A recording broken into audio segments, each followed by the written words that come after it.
The ancient and historic city of Chichester, the county town of West Sussex, has much to offer.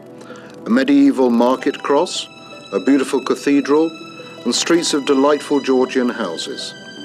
The only thing it appears to lack is a river. Or does it? There's evidence to indicate that it has a river, yet all you'll find is a multitude of dried up watercourses and ditches throughout the area. The Lavant is a typical winter-born stream, dry throughout the summer and often remaining so during the winter. It flows through the villages to the north of Chichester on its way to the city, where it passes through a series of culverts and water channels before finding its way to Chichester Harbour and the sea. However, an amazing fact about the Lavant is that it can disappear almost as fast as it can rise. In the winter of 1994, severe weather conditions caused record flows in the River Lavant, resulting in a major flooding incident in and around Chichester. Flooding to this extent was unprecedented and caused by a number of factors, not least of which was that the original course of the river had been diverted by the Romans. A massive response operation, coordinated by the County Council, was launched to save the city. Amongst the organisations involved were the military, who brought in Bailey bridges. Many valuable lessons were learned for the future. The period October to December 2000 saw exceptionally heavy rainfall over England and Wales. In some areas, a whole month's average rainfall fell in a few hours. In West Sussex, this led to county-wide flooding, with mini tornadoes striking Bognor, Selsey and Chidham, and resulting in the River Lavant again rising to unprecedented levels, threatening the city of Chichester. A major incident was declared by the authorities. The County Council again coordinated the response to this incident and established a command and control structure involving the 3 emergency services, all local authorities and the Environment Agency. Their aim, to save the city.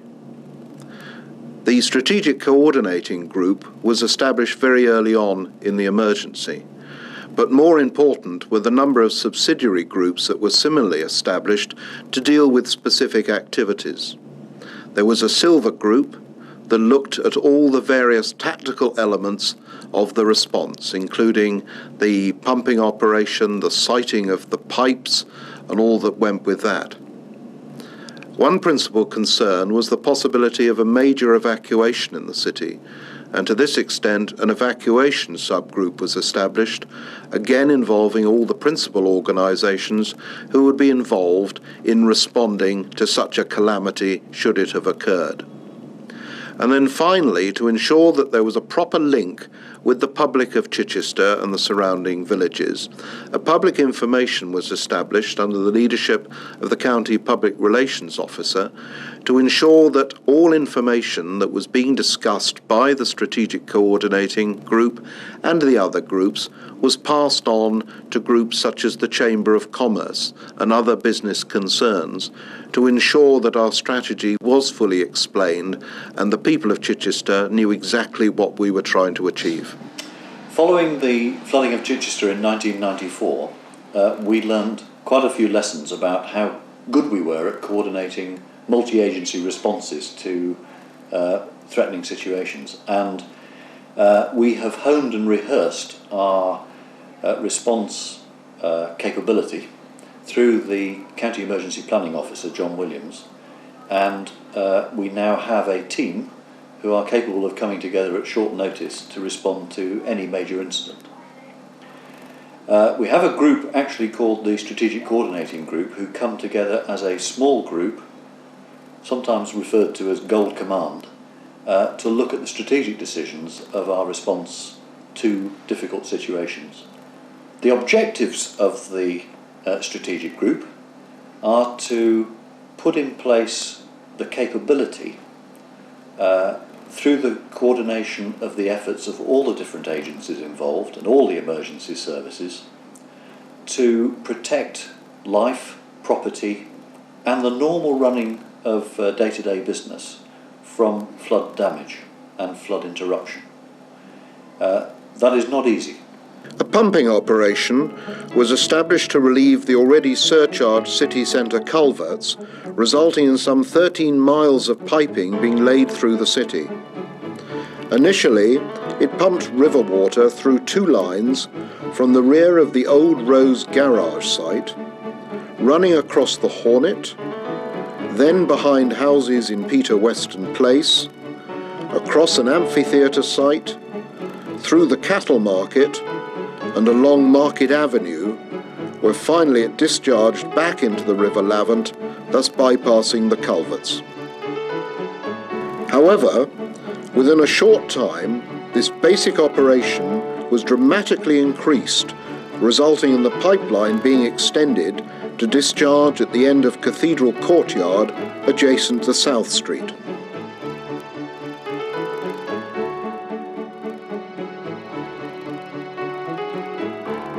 The coordination and operation of this massive undertaking was led by West Sussex Fire Brigade. We set up the system with a lot of resources to have a pumping operation in the middle of Chichester to move water just around the culverts where the constriction was, where the water wouldn't get through. And that was put in, some would say overnight, but certainly within 24 hours. A big operation, but it was achievable because of the planning that had gone in beforehand. And on this occasion, there were lots of industrial, commercial type pumps, submersible pumps being installed with a combination of fire brigade hose and then big diameter metal hose that you would normally see on big commercial water moving contracts. So the planning that had gone in the last few years was bearing fruit for us in making the operation easier to move the big volumes of water. And all of that went in just before the river started to get difficult. What we then need to do was address what might be peak flows in the river, and recognising that the combination of our pumping and the water going through the culverts was still going to be too great. So we had to have a capability to take water out down at the Jarvis Hotel at West Hamlet and so relieve the pressure in a different way. And we started to put that operation in just about when we'd finished the work in the middle of Chichester. So by the time the weekend came along where the river was starting to become particularly difficult, we had about half of the operation in at the Jarvis, and we had all of the operation in the middle of Chichester. The coordination of the County Council's operation took place in the County Emergency Centre beneath County Hall. It was there that liaison officers from all the key organisations involved in the response worked with county emergency planning officers and representatives from other county services. Close contact was also maintained with the emergency services and other local authority control centres. The police command for this operation normally is based here, or a room similar to this at the police station wherever the incident occurs. Our role as police in any joint agency operation such as this, major incidents, for floods and the like, we are confined mainly to the evacuation should the need arise of persons around the town, the flood hit areas. We have a myriad of other tasks, including keeping the roads open, monitoring the situation with regards to where the floods are, what happens as the flood water rises, or in fact as it decreases right across the board, and that's what we've been doing this week. We've been trying to make sure that we know at any one time of the day what the various levels are from our emergency board here, and this gives us information on an hourly basis almost, certainly at the height of the problems, and at the various locations gives us some benchmarks as to where the river stays, what the state of flood is, and what the likelihood of further flooding is within the next 4 to 12 hours. We have a number of staff, and all of them operate from a command in this room. I'm the Silver Commander. I have a tactical advisor who's an expert at emergency procedures and will advise me. That's Dick Myhill. We have a Gold Command, which is the divisional commander, and he's the police commander who is in charge of the whole division. Below that, a number of other officers and staff, dependent upon how much of an incident we've got running. and how big that incident is and how far-ranging it becomes. The fire brigade operation was coordinated from their major incident room located at brigade headquarters in Chichester. The major incident room is set up here in fire brigade headquarters to support the operational commander who is running what we call Operational Hornet at Chichester. Within the major incident room, we liaise closely with the County Emergency Planning Centre and other emergency service agencies. We also arrange logistics for fire brigade operations, both in terms of equipment and personnel. We are updated daily with the river flow, the amount of water flowing through the Lavant, in order that we can keep the operations commander updated with the current situation.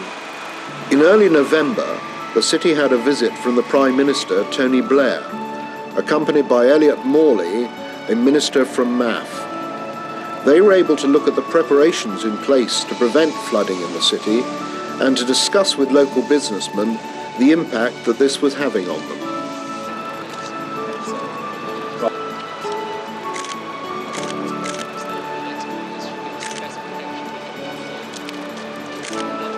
As part of the response to the operation, we needed to maintain close contact and liaison with local businesses. This was achieved on almost a daily basis with Joyce Tidy, President of the Chamber of Commerce. It's been a very bad time for us. As soon as there's a mention on the media of floods, the public worry, obviously, and they just stay away. We could understand it in '94 when we actually had water on the streets, but we haven't had any water in the city centre this year at all, as we had in '94. What do you think of the efforts undertaken by the County Council and other agencies in trying to combat the flood situation? We just can't believe how they've managed to do it so well. There's only one area that has been badly affected by the pipes, and that's Cathedral Courtyard. Unfortunately, the pipes needed to run straight across in front of their premises in order to get the water back into the Lavant on the south side of the city. But the overall work that they have done and the speed with which they've undertaken it, had they not done that work, then Chichester certainly would have had water on the streets. And have you found the liaison between the County Council and the other authorities effective as far as you're concerned with the Chamber of Commerce colleagues? It's been second to none. Every step of the way they have been consulting us. We've recently undertaken a media campaign. There's also been a tube trail leaflet produced. Chichester, after all, it's unique. There isn't anything else like this anywhere else in England. And people are able to come and see where the water is taken from and pumped to. And the leaflet does a good job of that, getting people around the scheme. In order to relieve the pressure on the city centre culverts, a number of emergency measures were put into operation, with additional pumps being introduced into Church Farm Pit. These were capable of removing up to a quarter of the flow of the Lavant. Since 1994, the Environment Agency had been planning the construction of a permanent flood relief scheme for Chichester. Unfortunately, such schemes are of 10 years' duration. What we've been doing over the years, and as I say, we've got planning permission to construct a new flood relief scheme now. What we want to do is take some half of the river flow, up to about 4 cubic metres per second, off the Lavant at West Hampnet, divert it down towards its natural gravity route path down towards the sea in Pagham Harbour. So that would mean constructing a flow take-off structure at West Hampnet and a culvert to move water away down into Church Farm Pit, from whence it would pass underneath the existing A27 West Hampnet bypass into Shopwick East Pit, and then through a system of new channels down under the railway line towards the headwaters of the Pagham Rife, just below the A259. Would then use the existing Pagham Rife floodplain to get down towards the sea, where we want to build a new and bigger outfall into Pagham Harbour to make sure that we don't cause extra flooding down in the Pagham Rife Valley. That in essence is the main flood relief scheme that we've got planning permission for. The construction of the permanent flood relief scheme was scheduled to commence in 2001. However, the deteriorating situation forced the Strategic Coordinating Group to prepare an alternative temporary solution. Acting as agents of the Environment Agency, the County Council and Chichester District Council underwrote a major flood relief project. Based on the permanent scheme, its purpose was to divert a quarter of the river's flow to the east and south of the city. This temporary scheme was installed over a hectic 2-week period leading up to Christmas. This coincided with the river rising to a level in excess of that recorded in 1994. Millions of gallons of water flowed safely along the partially completed channels and effectively saved the likelihood of over 1,000 properties in Chichester from serious flooding.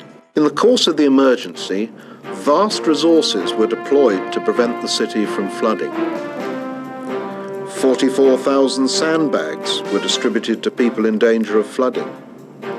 13 miles of hose and pipe were laid across Chichester. 32 pumps were installed to move water at the rate of 1,100 litres per second. More than 200 vehicles were deployed, including 15 Green Goddess fire appliances, 7 cranes, 6 JCBs, 80 vans and lorries, and 3 articulated lorries. 10 temporary wooden access bridges were erected. An 18-metre length of temporary road was laid. Some 540 signs were erected to warn people of flooding hazards, and more than 2 miles of pedestrian barriers were installed. In summary, it was a job well done, despite the overall costs rising to some £2.7 million. The lessons learned from 1994 were very quickly implemented.